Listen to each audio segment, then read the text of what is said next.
किसी मनमुख ने यह सवाल करता, कहता जी बाबा दीप सिंह 110 पाठ जपजी साहब दे किवें कर लेंदे सी? जे 15 मिनट दे विच एक जपजी साहब जी का पाठ मन्नीए भी वो करते होणगे तो 24 घंटिया दे विच 110 पाठ की गिणती सही नहीं उतरती।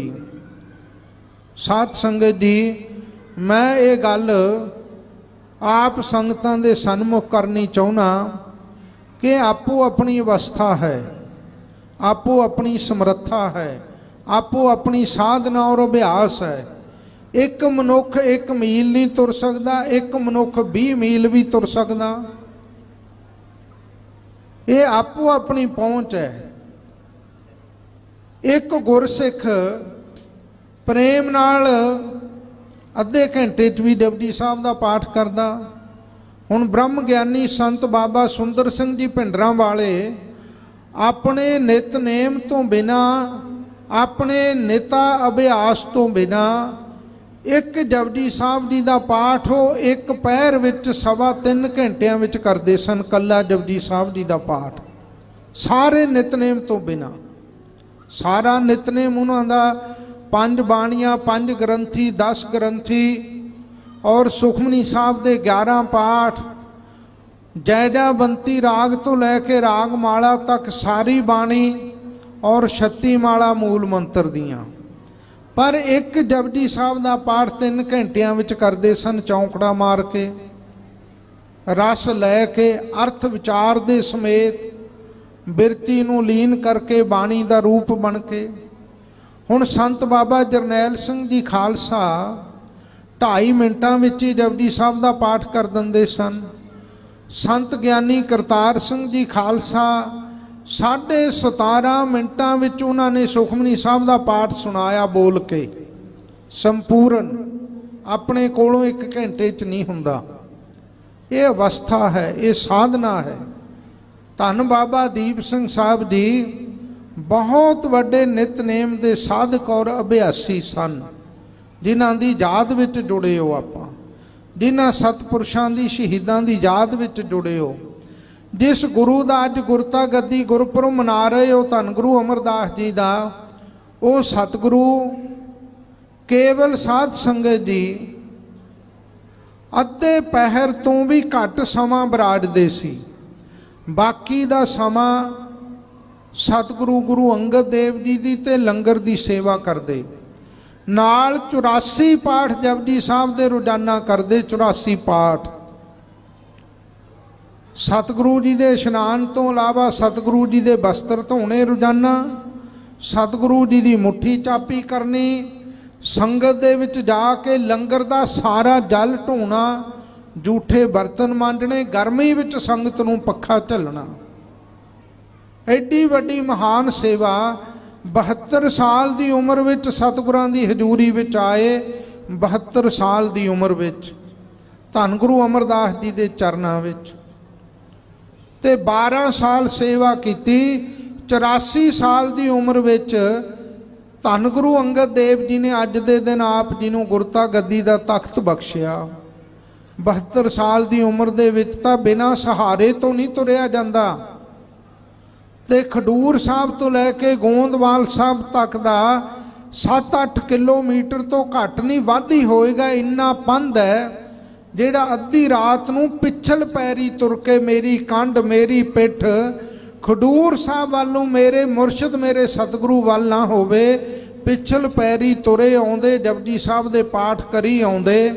जिथे दमदमा साहब जिथों रस्ता मोड़ खा जांदा उत्थों लम्मे पै के डंडौत करके फिर गोंदवाल साहब वाल नूं चेहरा करके दरिया तो इशनान करके गागर भर के लियाउंदे।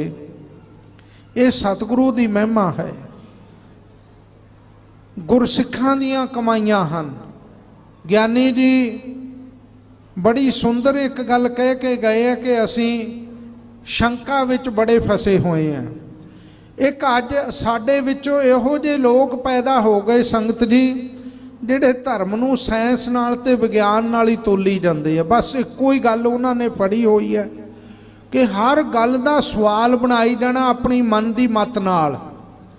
ਸਾਇੰਸ ਨਾਲ ਜੀ ਆਹ ਗੱਲ ਨਹੀਂ ਮਿਲਦੀ, ਇਹ ਕਿਵੇਂ ਮੰਨੀ ਜਾ ਸਕਦੀ ਹੈ। ਵਿਗਿਆਨ ਅਨੁਸਾਰ ਇਹ ਗੱਲ ਨਹੀਂ ਢੁਕਦੀ, ਅਸੀਂ ਕਿਵੇਂ ਮੰਨੀਏ। ਸਾਧ ਸੰਗਤ ਜੀ, ਜਿੱਥੇ ਜਾ ਕੇ ਵਿਗਿਆਨ ਸਾਇੰਸ ਦੀ ਖੋਜ ਮੁੱਕਦੀ ਹੈ ਨਾ, ਉੱਥੋਂ ਤਾਂ ਗੁਰੂ ਘਰ ਦੀਆਂ ਬਰਕਤਾਂ ਦਾ ਊੜਾ ਹੀ ਆਰੰਭ ਹੁੰਦਾ। ਇਸ ਕਰਕੇ ਆ ਸਾਇੰਸ ਵਾਲੇ ਤਾਂ ਅੱਜ ਮੰਨਣ ਲੱਗੇ ਆ 500 ਸਾਲ ਬਾਅਦ ਕਿ ਆਕਾਸ਼ ਦੇ ਵਿੱਚ ਪਤਾ ਨਹੀਂ ਕਿੰਨੇ ਕੁ ਬ੍ਰਹਿਮੰਡ ਉੜੇ ਫਿਰਦੇ ਆ। ਸਤਿਗੁਰੂ ਜੀ ਨੇ, ਧੰਨ ਗੁਰੂ ਨਾਨਕ ਦੇਵ ਜੀ ਨੇ ਪਾਤਾਲਾ ਪਾਤਾਲ ਲੱਖ ਆਗਾਸਾਂ ਆਗਾਸ ਓੜਕ ਓੜਕ ਭਾਲ ਥੱਕੇ ਵੇਦ ਕਹਿਨ ਇਕ ਬਾਤ। ਜਿੰਨੇ ਲੱਖਾਂ ਕਰੋੜਾਂ ਤਾਰੇ ਹੈ ਨਾ, ਇਹਨਾਂ ਦੀ ਵੀ ਕੋਈ ਗਿਣਤੀ ਨਹੀਂ ਕਰ ਸਕਦਾ ਕਿ ਇਹ ਕਿੰਨੇ ਕੁ ਵਾਹਿਗੁਰੂ ਨੇ ਬਣਾਏ ਹੈ। ਸਤਿਗੁਰੂ ਨੇ ਪਹਿਲਾਂ ਹੀ ਕਹਿ ਦਿੱਤਾ। ਧੰਨ ਗੁਰੂ ਅਮਰਦਾਸ ਜੀ ਨੇ ਕਿੰਨੇ ਸੁੰਦਰ ਬਚਨ ਕਹੇ ਹੈ। ਰੱਬ ਸਸ ਕਿਰਨ ਉਦਰ ਸਾਗਰ ਕੋ ਗੰਗ ਤਰੰਗ ਅੰਤ ਕੋ ਪਾਵੈ। ਭੱਲ ਭੱਟ ਜੀ ਕਹਿੰਦੇ ਹੈ, ਰੱਬ ਸੂਰਜ ਸੱਸ ਚੰਦਰਮਾ ਇਹਨਾਂ ਦੀਆਂ ਕਿਰਨਾਂ ਗਿਣਨੀਆਂ ਬੜੀਆਂ ਔਖੀਆਂ, ਕੋਈ ਗਿਣ ਲਵੇ ਤਾਂ ਗਿਣ ਲਵੇ।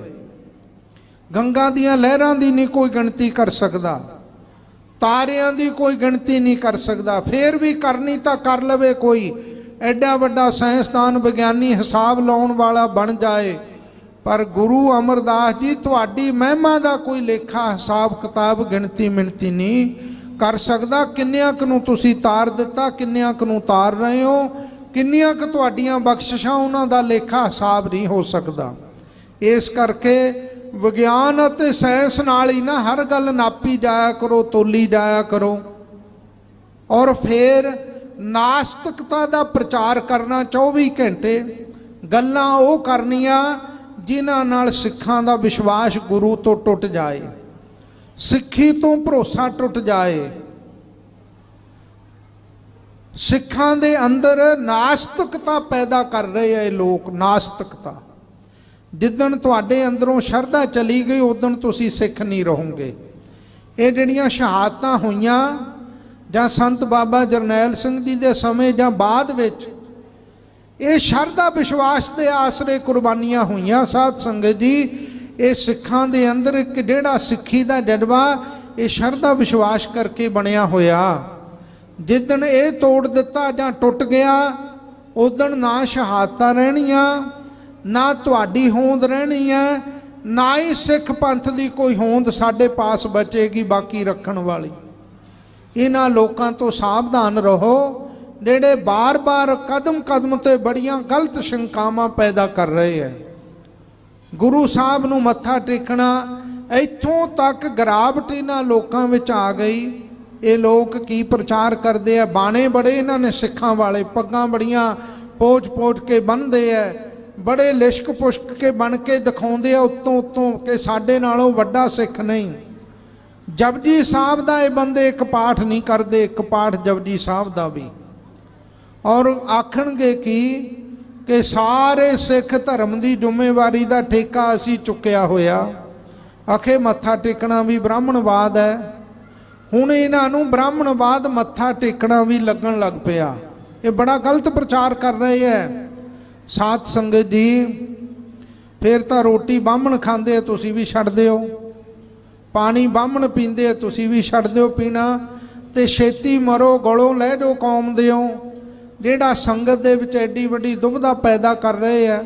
ਸੋ ਖਾਲਸਾ ਜੀ, ਆਪਾਂ ਸਤਿਗੁਰੂ ਤੇ ਵਿਸ਼ਵਾਸ ਰੱਖਣਾ, ਭਰੋਸਾ ਰੱਖਣਾ, ਗੁਰੂ ਦੀਆਂ ਪਰੰਪਰਾਂ ਤੇ ਬੜੀ ਦ੍ਰਿੜਤਾ ਦੇ ਨਾਲ ਸਾਰਿਆਂ ਨੇ ਪਹਿਰਾ ਦੇਣਾ। ਇਹ ਦਾਸ ਦੀਆਂ ਬੇਨਤੀਆਂ ਹਨ।